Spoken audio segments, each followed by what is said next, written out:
Today, we're going over the Hang Out Boyz. Let's get right into it. I see I'm a brother. Once I got jumped in the hood, everybody's my brother right here. I got their back, they got mine. Mauricio Jimenez had been dating his girlfriend, Monica Arriaga, for 2 months, who were members of the Playboy 13s, a Sureño gang of Los Angeles, California. In the streets, Jimenez went by the name Minor. And on a Friday of August 14th of 2009, they went to a party in Compton, California, where they spent the night drinking and talking with friends and relatives. After the party ended at about 3 a.m., they decided to head back to their area. So they got a friend to drop them off on 51st Street in town, near South Park, in the area that's considered the Playboy's territory. They chilled for about 30 minutes. Then Jimenez and Monica told the group they were leaving and started walking home. On the way, they took an alley and headed towards 52nd Street. And at the end of the alley, they encountered 2 men. The man on the left, later identified as Leva, demanded to know what gang Monica and Jimenez belonged to by asking, "Where you from?" Right after that, Jimenez responds, "He's from Playboys." With laughter and a smile on his face, Leva said, "Today's your lucky day," and started walking towards the two. Jimenez then gave Monica a push and told her to go, so she ran. As Monica was running away though, she heard multiple gunshots. When the gunshots ceased, she returned to Jimenez, who had been shot and was laying face down. After that, she heard Leva say, "Don't think you're lucky, bitch, because you're next." But he and the second man fled the scene. Monica, she then called 911, and the police officers arrived about 7 minutes later. And the ambulance came a few minutes after that. But unfortunately, Jimenez died at the scene after being shot 13 times. When detectives arrived at the scene, they saw approximately 14 expended 9mm cartridge casings.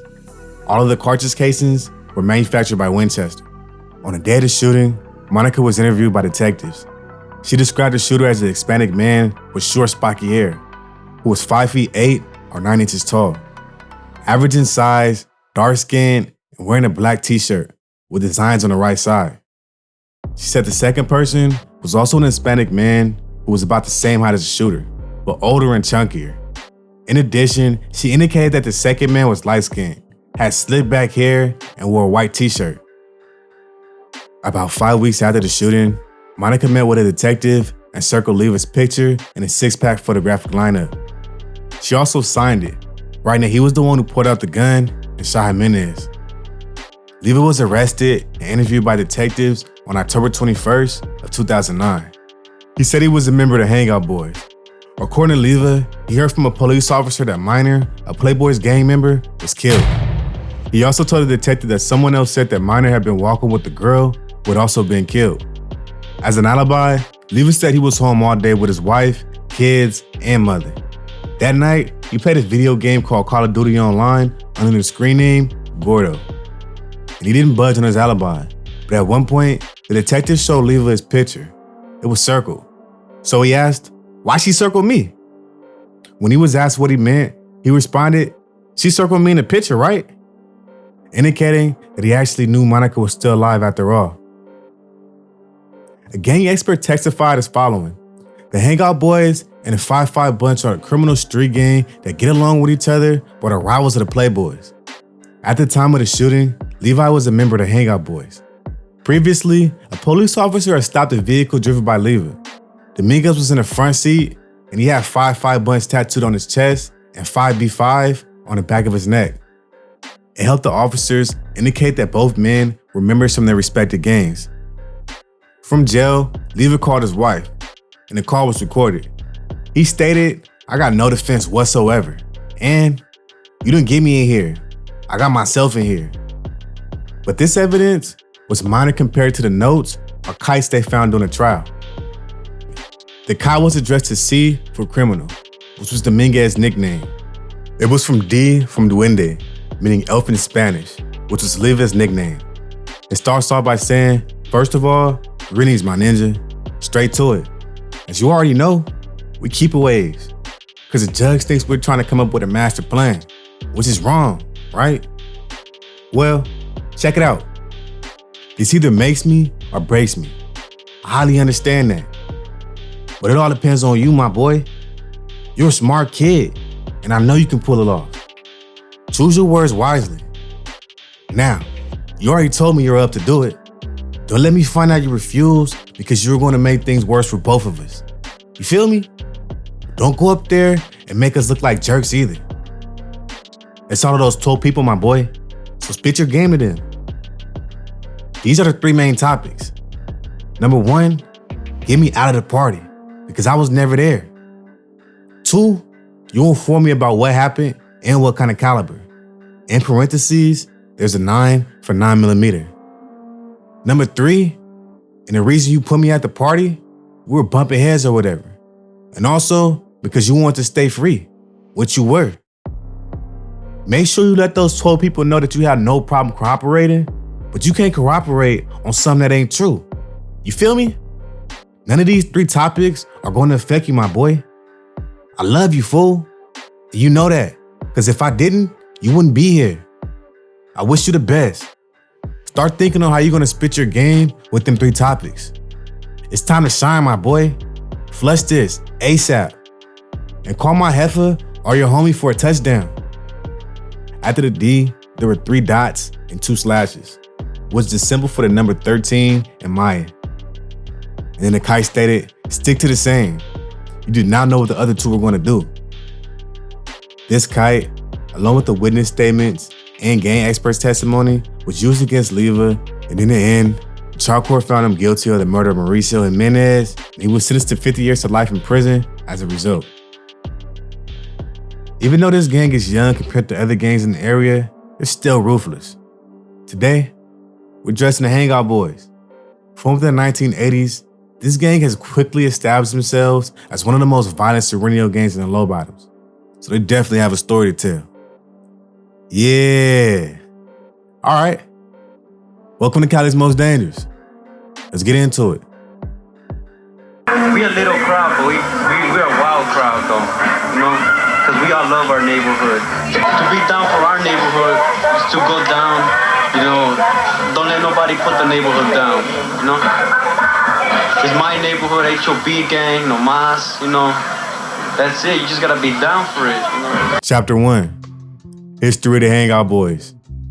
Although there have been gangs in Los Angeles since down to the 1920s, in the 1980s, the city, it had a huge resurgence of gangs popping up due to certain parts of the city been already entrenched in poverty, a lack of proper policing, and a big increase in immigrants coming from several different countries.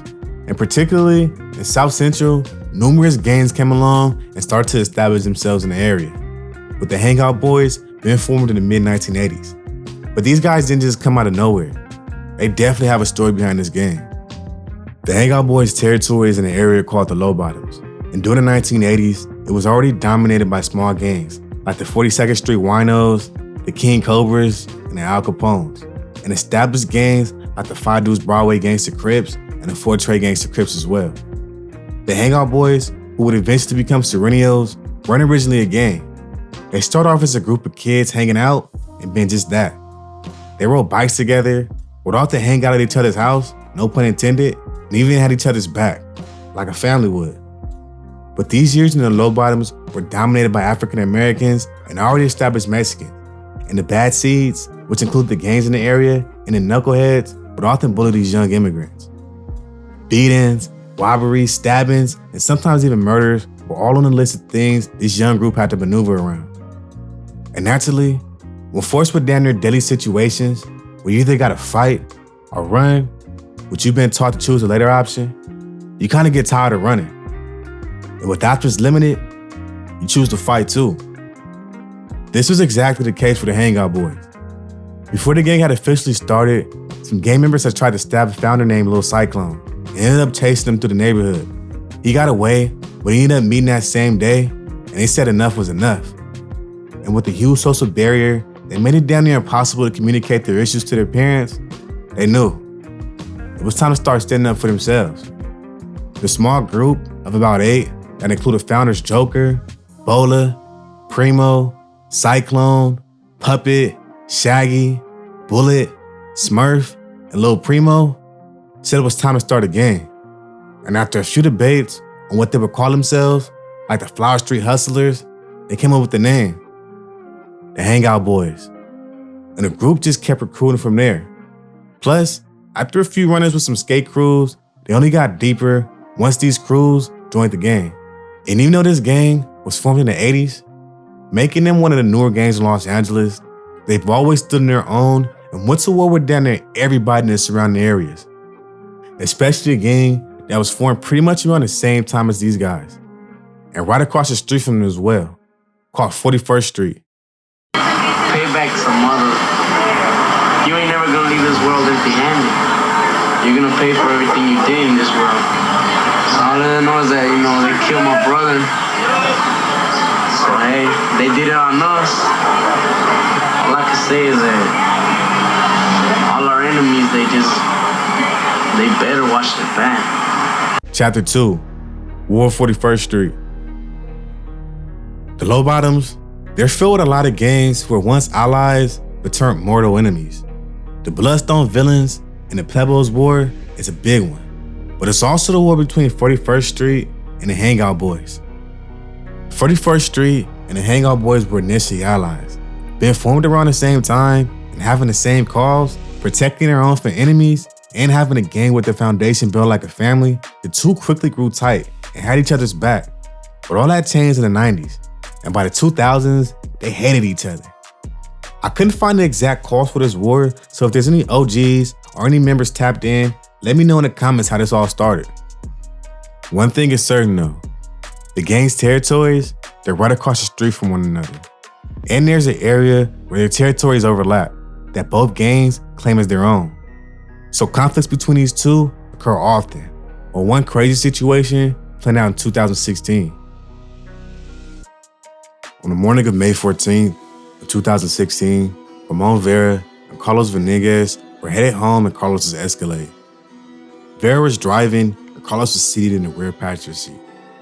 When they were stopped at the traffic light, Carlos noticed Henry Guevara, a known 41st Street member, staring at him from a green Honda. Henry was the driver, the front passenger was a female, and there was a toddler in the rear passenger seat.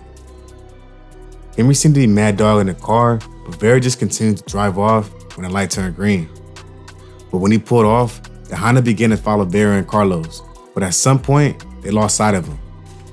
However, as Vera was about to make a left turn into their driveway, they noticed Henry again, and within seconds of noticing him, Henry stretched his arm out of the driver's window and began shooting out the Escalade. Vera immediately turned to the driveway and sped to the back of the building, while Carlos dug down. Henry fired between 7 and 8 shots, with 5 shots hitting the Escalade, but neither Carlos or Vera were injured. Although Carlos did not want to call the police, Vera called 911 reporting the shooting. And on May 16th, 2 days after the shooting, Carlos met with Los Angeles Police Department Detective Dennis Walden, who showed him a 6-path photographic lineup. Carlos selected Henry's photograph and indicated that he was the person who shot him. Detective Walden then showed Carlos a picture of a car, which Carlos identified as the car Henry was driving on the day of the shooting, and Henry was arrested later that day. On top of that, both Carlos and Vera had seen Henry previously. Approximately 1 year before the shooting, Carlos encountered Henry at Gilbert Lindsay Park. On that day, Carlos was at the park with a friend who was a member of the Hang Out Boyz. Henry kicked Carlos out of the park because he thought Carlos was a member as well. Also, a few months before the May 14th shooting, Carlos and Vera were at a shop having Escalade's brakes repaired. And Henry slowly approached in a white car and asked Vera, "Where you from, dude?" To which Vera responded, "Nowhere, I don't bang." Henry then asked, "You from HOB?" Vera responded, "I don't gang bang, I work for the fire department." Henry then said, "Fuck HOB, and fuck fleas," and left. And lastly, the LAPD conducted 3 field investigations of Henry, in which he was identified as a 41st Street gang member. On July 17th of 2015, Officer Derek Hebert completed a field investigation card documenting his contact with Henry. Henry informed Officer Hebert that his moniker was Rascal, and that he was affiliated with the 41st Street gang. Officer Pacheco spoke with Henry personally on the night he was arrested. He admitted to the officer that he was a 41st Street gang member, and the officer observed a CU and an FF tattooed on Henry's body. After the prosecutor presented the officer with the hypothetical that tracked the facts of the incident that occurred on May 14th, the officer opined that the shooting was committed for the benefit of, and direction of, and association with the criminal street gang. And ultimately, Henry was sentenced to life with the possibility of parole, plus a consecutive term of 15 years to life for the gang enhancement. But that's just one gang. The Hang Out Boyz are known to go to war with a lot of other gangs. Before we could address any other stories, we gotta get into who these guys are. You gotta have heart for this to get in it. Every time they come over here and start shoot up, you just gotta hide and run or come out brave, and you gotta do what you gotta do, handle business. Chapter 3. Who are the Hang Out Boyz? The Hang Out Boyz, also known as HOB, or the HOB 13 gang, to show their affiliation with the Mexican Mafia, are primarily a Mexican-American criminal street gang located on the east side of South Los Angeles, California. Their territory is west of Main Street and east of the 110 freeway between 41st Street and 43rd Street. And like I already mentioned, the Hang Out Boyz are right across the street from the 41st Street gang, with Main Street divided in two gangs. The Hang Out Boyz, they're located in a new community in South Central, which they share with the four-trade gangster Crips, an African-American street gang. And these two gangs have a complicated relationship. That's because the gangs used to actually be close. Back in the days, you even see them tagging each other's hood together. But as of today, they stand as mortal enemies to each other. And this beef is by far one of both of the gangs' most intense. And on top of that, it's brought other gangs into the war as well. At first, it was just smoke with the four-trade gangster Crips, but that quickly spread to the four-pack gangster Crips, which are a part of alliance with the four trades. In this war, it went even further when the Hang Out Boyz ended up killing a neighborhood Rolling 40 Crip by mistake in the early 2000s. They thought he was from the four-pack, but he wasn't. Due to the 40s and the four-pack gangster Crips having such a close relationship, they're often seen together, so a case of mistaken identity was definitely the case. But that didn't matter. They started a war with them as well. So not only did they start beefing with gangster Crips, they also beef with neighborhood Crips, which is why they press CK today, and which is also the reason why they have a long list of rivals. If I have a gun and I see one of my enemies, I'ma smoke it. Roll stuff like a joint, smoke it. That's it, nothing to it. Chapter 4. Allies and Rivals. When it comes to allies, the Hang Out Boyz, they don't have a lot of them. They're really close with the 5-5 Bunch gang and the Mexican Mafia and a few other Sureño gangs, but that's about it. They definitely have a lot more enemies though. The bitter rivals are the Florencia 13, 38th Street, the Playboy Sureños, 50th GBZs, and 41st Street. And like I already mentioned, they're right across the street from each other, making this intersection a hotbed for gang-related shootings between the Hang Out Boyz and 41st Street. For example, on January 28th of 2011, Joey Gutierrez, a 23-year-old member of the Hang Out Boyz, was murdered at the intersection of 43rd Street and Main. On March 3rd of 2011, Roy Galvin, a member of 44th Street gang, was charged with the shooting and the murder of Gutierrez. However, in 2012, he was acquitted of all charges and later sued the city of Los Angeles and their arresting officers. Chapter 5. Danger rating for the Hang Out Boyz. The Hang Out Boyz, they're going to receive a danger rating of an 8.4 out of 10, based off of the gang's short but violent activities in the city of Los Angeles. Yeah, the Hang Out Boyz, they're known to let it bang. Don't believe me? Try 'em. You might catch a few of them things. Bars, nigga. Nah, although this gang is younger than most gangs in the city, been formed in the 1980s, they still have numerous stories of war, murders, and several robberies in their short history. Y'all heard a few stories though, and trust, it's a lot more that they are known for that helps justify this score. But what do y'all think though? Should I went lower or higher? Y'all let me know in the comments and give me some reasons on why. Also, y'all got any crazy stories about these guys? Any close calls? Y'all let me know in the comments. Let's have a conversation about it. What made him special was himself. His personality to us, you know.